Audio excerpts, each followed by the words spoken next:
Marc Darmon, tu es directeur général adjoint de Thales en charge des systèmes d'information et de communication sécurisés et par ailleurs président du Conseil des industries de la confiance et de la sécurité. Et donc à ces doubles titres, ça m'intéresse beaucoup d'avoir ton avis sur la formation des ingénieurs et en particulier en France. Ce qu'on peut dire, c'est qu'aujourd'hui en France, dans le domaine de l'industrie, et notamment l'industrie des systèmes complexes, on a à rougir par rapport à aucun pays. On fait en France les plus beaux avions du monde, les plus belles fusées du monde, les plus beaux satellites, les plus beaux radars, les plus beaux paquebots, les plus beaux sous-marins. On ne le sait pas assez, mais assez de la sinistrose sur l'industrie française. On a probablement les ingénieurs les mieux formés. Alors, ça vient de deux choses en fait. On a notre système de grandes écoles, dont on ne dit pas assez la qualité des formations et surtout la qualité du recrutement, mais on a aussi le fait que le métier d'ingénieur est en France un métier qui ouvre énormément de possibilités. Alors moi j'ai l'habitude de dire le métier d'ingénieur c'est le plus beau métier du monde. Pourquoi ? D'abord parce que l'on fait toutes ces technologies et ces industries que j'ai citées tout à l'heure, mais aussi parce que dans le métier d'ingénieur, sans état d'âme, on peut rentrer dans une entreprise industrielle, une entreprise de service, et y faire une carrière extrêmement variée. Et notamment, on peut commencer ingénieur de laboratoire, ingénieur de développement, mais très rapidement devenir chef de projet, chef de développement, responsable marketing, responsable industriel, responsable d'un business et d'activités de business de plus en plus larges. Et donc c'est une opportunité que peu de métiers peuvent offrir. En fait, le métier d'ingénieur, c'est plus des compétences que tu recherches. Et c'est à la fois une ouverture, je dirais, technique et technologique sur le métier industriel, et donc effectivement une compétence, Michel, mais c'est aussi une capacité d'évolutivité ou d'évolution, et ça permet à certains de rester dans un champ technique ou technologique, et à d'autres d'évoluer vers des métiers extrêmement variés. C'est probablement une des formations qui ouvre le plus de possibilités après sa formation. Et les formations d'ingénieurs en général sont suffisamment larges pour que les étudiants touchent à plusieurs disciplines, ce qui est quand même le propre du métier d'ingénieur. Alors effectivement, les formations sont très larges. L'ouverture d'esprit est aussi de ceux qui ont choisi cette formation, et notamment les matières aussi en classe préparatoire. Mais le plus important, c'est de s'assurer que dans les formations, il y a suffisamment de variété, et notamment par rapport aux nouveaux enjeux du monde moderne, notamment le numérique. Évidemment, toutes les entreprises, alors Thales en premier lieu, mais beaucoup d'entreprises sont intéressées à tout ce que les technologies du numérique permettent. Les technologies du numérique, on y reviendra, mais dont le champ est extrêmement large, mais surtout les applications sont extrêmement variées. Le numérique n'existe que par ses usages. Alors pas seulement, le numérique, la transformation du numérique d'une entreprise, elle a énormément de composantes. Il y a les usages, et faire en sorte qu'on puisse modifier d'une façon numérique les produits ou les services que l'entreprise vend. Il y a aussi les concepts d'opération des clients de l'entreprise qui sont de plus en plus numériques. Il y a la transformation de business model d'une entreprise, ce qu'on appelle la fameuse ubérisation, mais c'est une fait qu'une entreprise change complètement ce qu'elle offre du point de vue numérique, mais c'est aussi énormément un sujet de ressources humaines. Car la transformation du numérique d'une entreprise, c'est changer complètement sa population avec des jeunes et des ingénieurs de nouvelle génération, d'une génération qui n'a pas vécu sans Internet et qui est formée aujourd'hui avec de nouvelles méthodes de formation et complètement adaptées aux nouvelles technologies du numérique. Lorsqu'on est un ingénieur qui débute dans une entreprise, très rapidement, on est confronté à des projets de tout type. Et probablement ce qui nous attire dans la formation d'ingénieurs, c'est d'avoir des ingénieurs qui sont autonomes très vite. Quand on regarde une entreprise comme Thales, on a une très très grande majorité d'ingénieurs.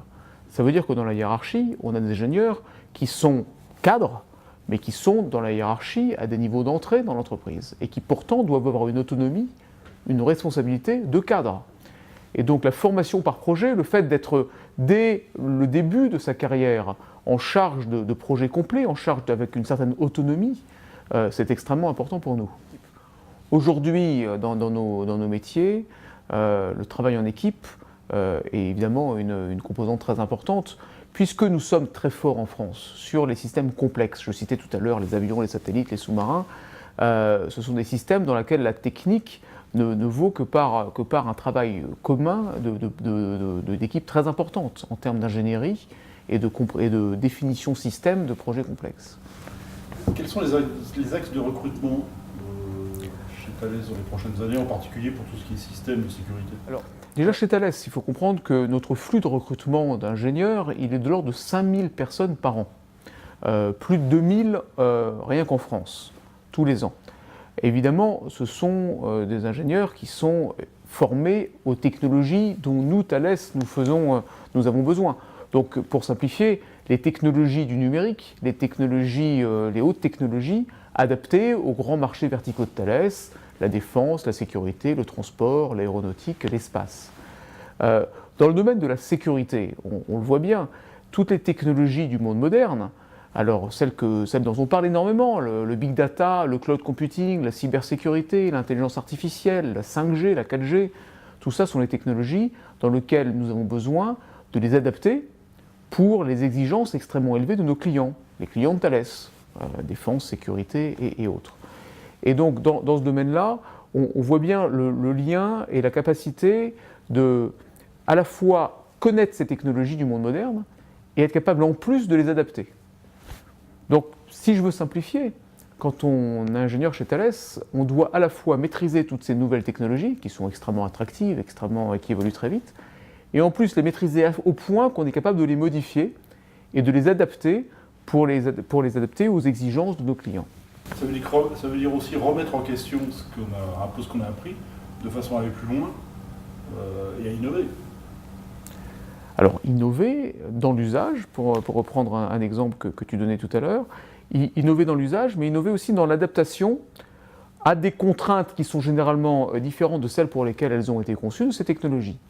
Aujourd'hui, le gros des nouvelles technologies, il ne vient plus du domaine de la défense, comme il y a 30 ans avec le GPS ou l'Internet. Il ne vient même plus du domaine de besoins de l'entreprise et de l'industrie, comme il y a 20 ans.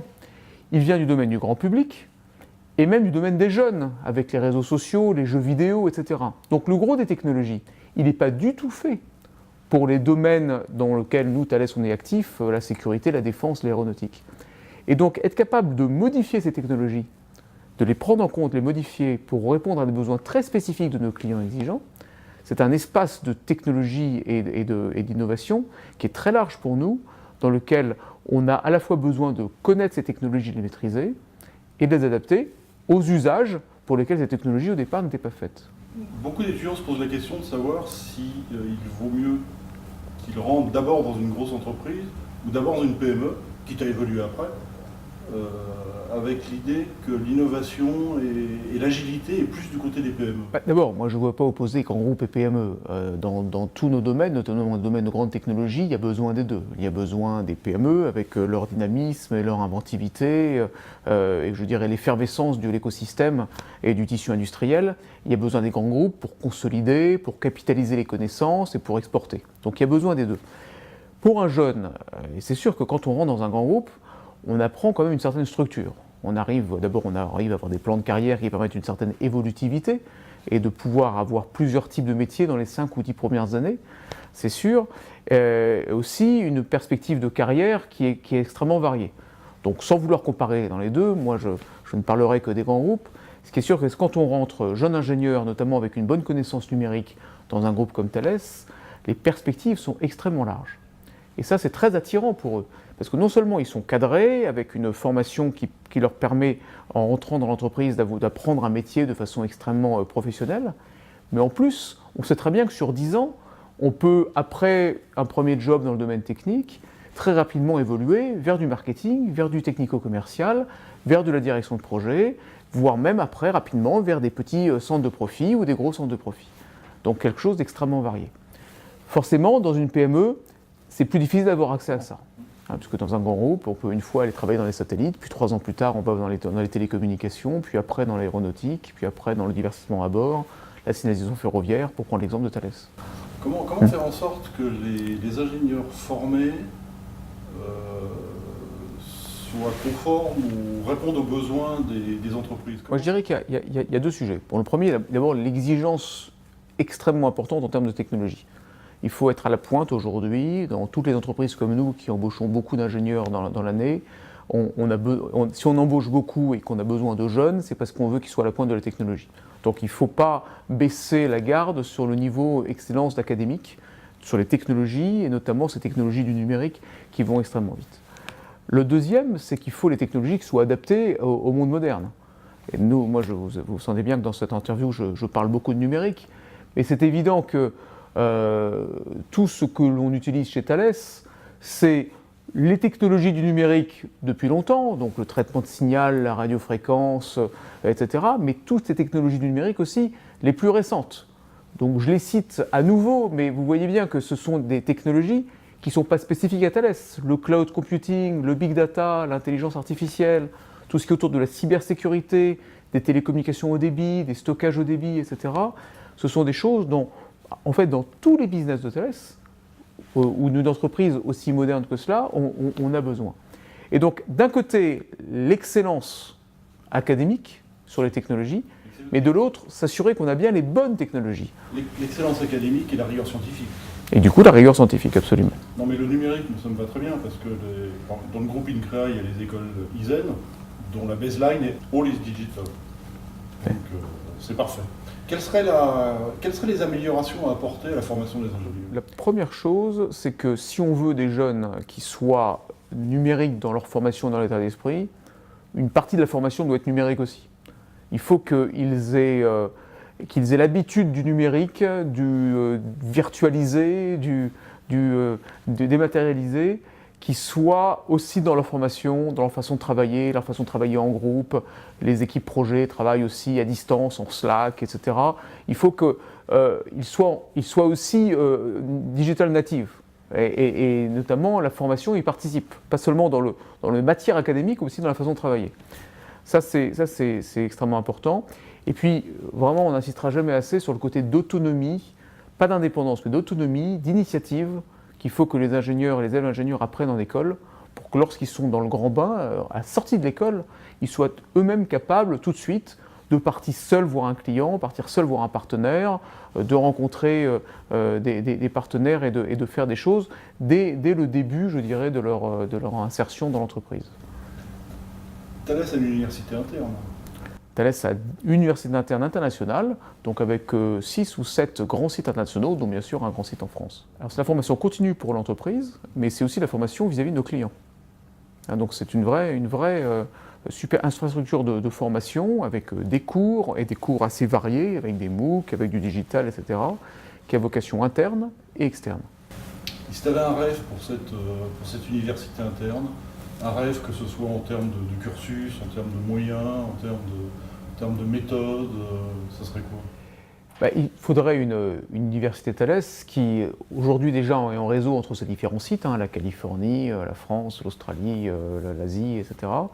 Mais en plus, qui soit complètement interconnectée. Nous déménageons donc cette université en France, par exemple de Jouy-en-Josas à Vélizy, sur notre site très moderne qu'on appelle Helios. Et ça sera l'occasion d'avoir une infrastructure complètement virtualisée et numérique pour avoir des formations sur plusieurs continents à la fois et simultanées. Donc une vraie université numérique. Pour finir sur un sujet dont je sais que tu es spécialiste, qu'est-ce que les ingénieurs dans les 50 dernières années ont apporté à la musique et à la musicologie? Je pense que la bonne réponse à cette question, c'est de parler des supports. On a depuis 120-130 ans une évolution continue de la qualité des supports, entre avec le disque, le 78 tours, le 33 tours.